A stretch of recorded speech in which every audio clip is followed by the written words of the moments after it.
Hello and welcome back to Story Time. Today we shall be continuing with my absolute favorite book, Redwall by Mr. Brian Jacques. Chapter 5. Old Sela the Vixen muttered her charms and spells in a sing-song voice. Sometimes she did a hopping little dance around the sickbed. Clooney was not fooled. He watched as the fox sprinkled magic herbs on the pillow, reciting another strange spell as she did so. The old fraud, Clooney thought. All that mumbo-jumbo and magic nonsense. Why does she need it when she knows that she's a perfectly good doctor? Sela had placed herb poultices and healing salves on all the warlord's wounds. After bandaging them neatly, she had administered a potion that would deaden the pain and induce sleep. Clooney was satisfied. He had been treated by healers many times before. Sela was the best. All the added muttering, dancing, and trickery was merely done to enhance her reputation, to pull the wool over the eyes of stupid, ignorant creatures. She may be a fox, but she'll never outfox me, Clooney thought to himself. Sela had assured him that with 3 weeks' rest combined with her healing skills, he would be fighting fit once more. 3 weeks! At first, the rat leader had raged and sworn he had never been out of action that long in his life. But secretly, he knew that the fox was right. Without her, Clooney would have been dead or permanently crippled. Like all of her kind, Sela was a slippery character. What did she expect to gain from all this? Loot and plunder from Redwall. Sela had never been allowed past the Abbey gates. She was certain that if Clooney's army overran Redwall, there would be enough treasure to keep even the greediest creature happy for life. Now, as the potions took effect, Clooney felt himself drifting off to sleep, lulled by the ceaseless chantings and murmurings of old Sela. He would have come awake like a scorched tiger had he known what the fox was actually up to. Old Sela had lived on her wits for many years. She was a counter-spy by nature. In any dispute or conflict, she invariably sold secrets to both sides. It was a dangerous game, but one she had played well thus far. Her crafty golden eyes had not been idle for a second since entering Clooney's camp.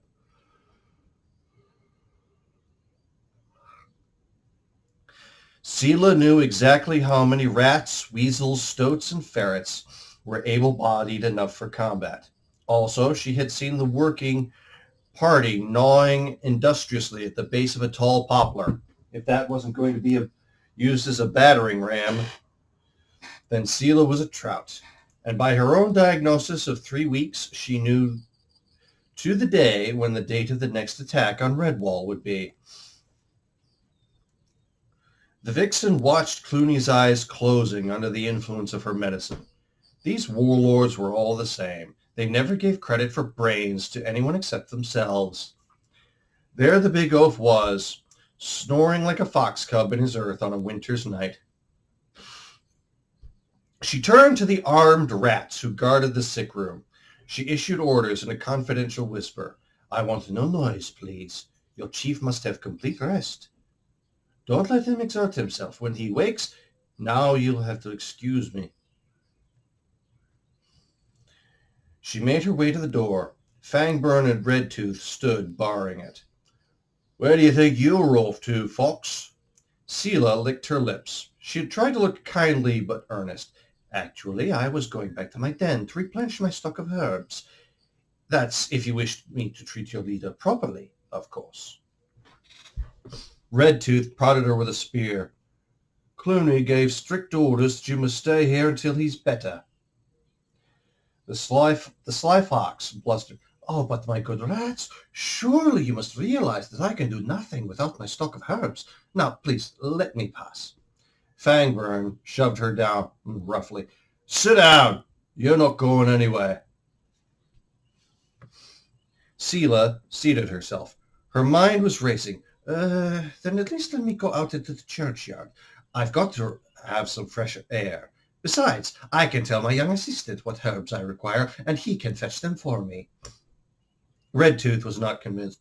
But the chief said you've got to stay here. Sela smiled inwardly. She had them where she wanted them. She put on a serious expression, shaking her head gravely. Then you had better let me have your names. That way I can tell Clooney when he wakes, full of pain with festering wounds. No doubt he'll want to know who it was stopped me trying to cure him. This crafty statement did the trick. After a few whispered words between the two rats, Redtooth turned to Sela. Listen, folks, you can go out into the churchyard and tell your assistant to run this errand, but Fangburn here will be right beside you with a cutlass in your ribs. One false move out of you and you'll be a dead healer. Is that clear? Sela smiled ingratiatingly. Oh, by all means, let your friend come along. I have nothing to hide. Out in the churchyard, Chickenhound, who was the son of Sela, sat sunning himself upon a tombstone. Fangburn did not see the secret wink that passed between the two foxes. Chickenhound was as devious as his mother in matters of espionage. His face was the picture of blank innocence as he listened to Sela's instructions. Now, listen carefully, my son. We have a very sick rat inside that church. He is in urgent need of my special remedies. I want you to run as quickly as you can back to our den.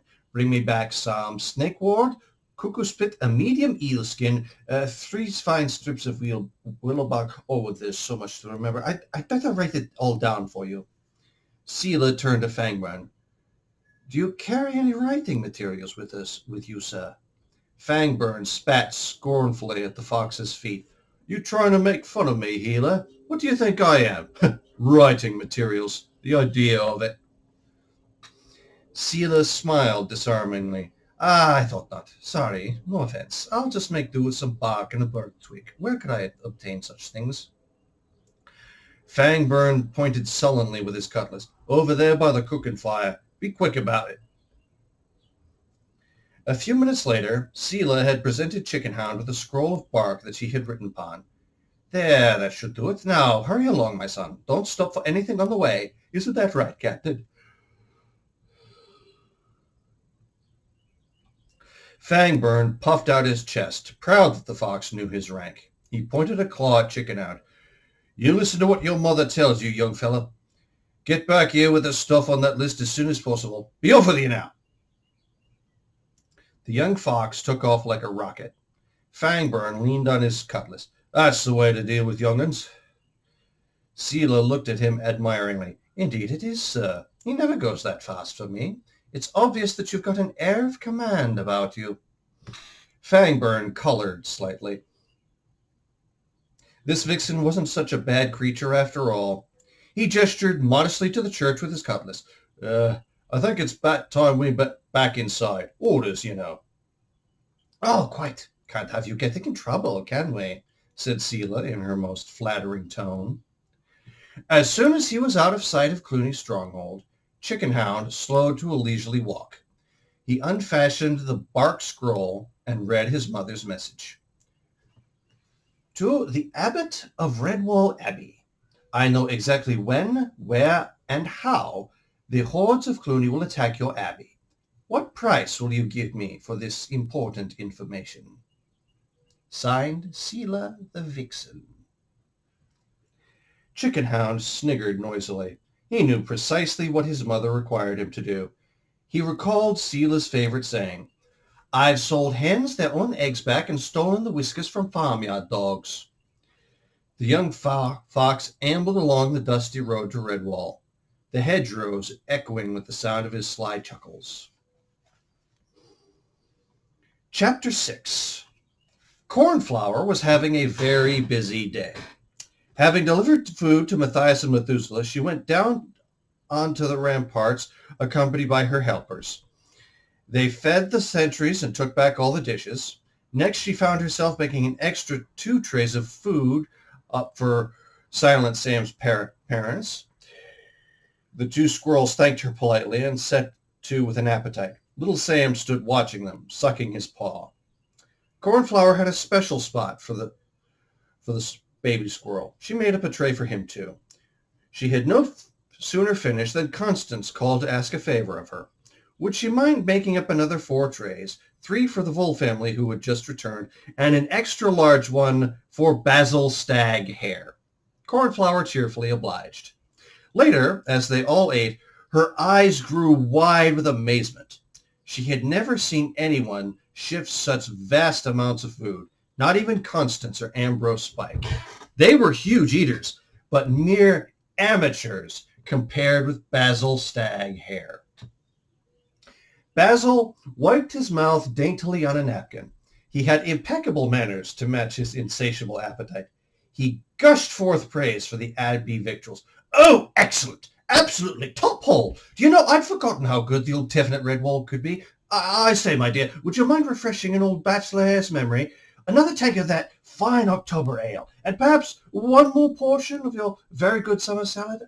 And I think I could manage another few slices of Friar Hugo's quince pie. Superb! Don't forget the goat's milk cheese with hazelnuts. I'm very partial to that. Cut along now, you my little charmer.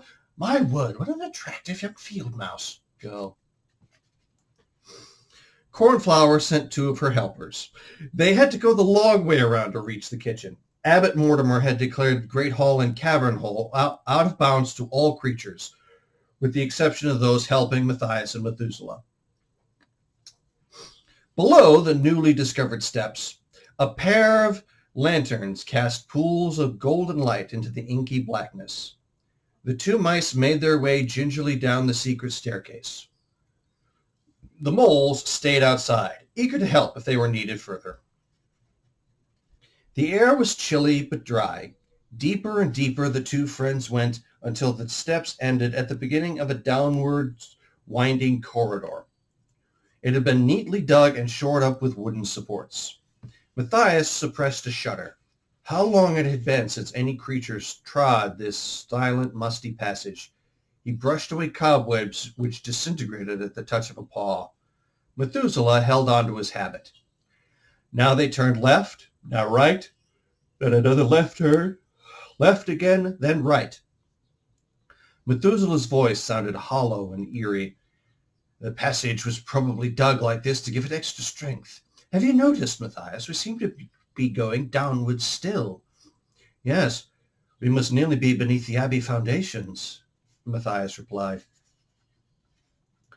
The friends pressed onward. They could not estimate how long they had been following the course of this ancient winding corridor.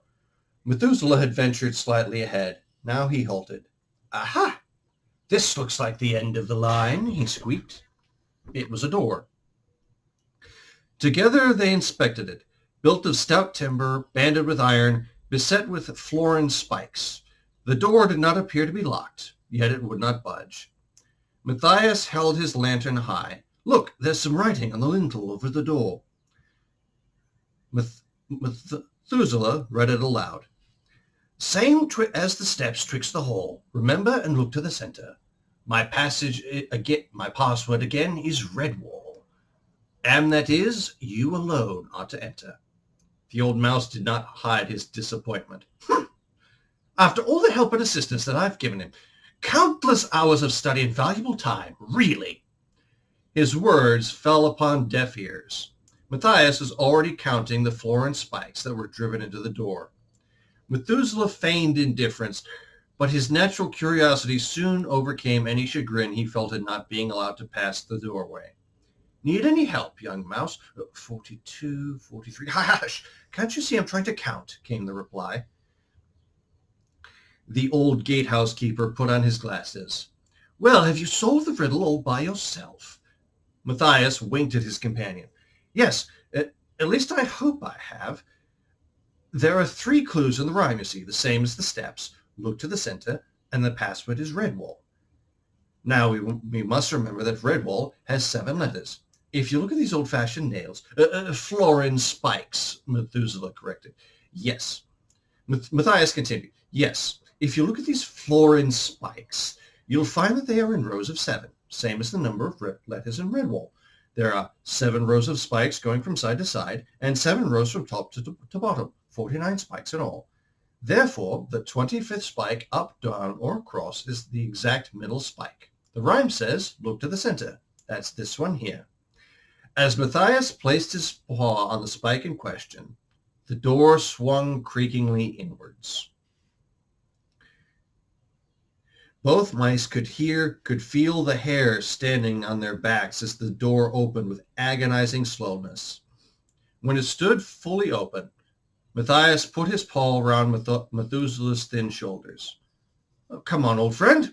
We go in together," he said. But the rhyme," Methuselah protested. "It says only you may enter." Matthias answered in a strange, full voice. He seemed to grow in years and stature. "I am that is, old one. Martin is Matthias. As my trusted friend and faithful companion, I say that you may enter with me." Methuselah felt himself in the presence of one many times older than he. Lanterns held high, the two mice advanced through the doorway. It was a small, low-ceilinged chamber. A stone block rested squarely in the center. The tomb of Martin the warrior. All around the sides of the stone were detailed carvings, depicting scenes from Martin's life, deeds of valor and works of skillful healing. Lying along the top of the stone was a life-sized effigy of the warrior. He was clothed in the familiar habit of a Redwall mouse, plain with no trimmings. Matthias stood reverently, gazing upon the calm features of his own legendary hero in the silence of the small chamber. Methuselah whispered in his ear, "He bears an uncanny resemblance to you, young one." As the old mouse spoke, the door behind him creaked shut. Feeling no panic, Matthias turned to look. On the back of the door hung a shield and a sword belt. The shield was a plain, round steel thing of the kind carried by the warriors of old. The years had not dulled its highly burnished front. At its center was a letter M. The sword belt was in pristine condition, soft and as supple as if it had been newly come from the tanner's bench.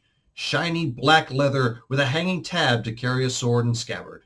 Its broad silver buckle gleamed in the lantern light.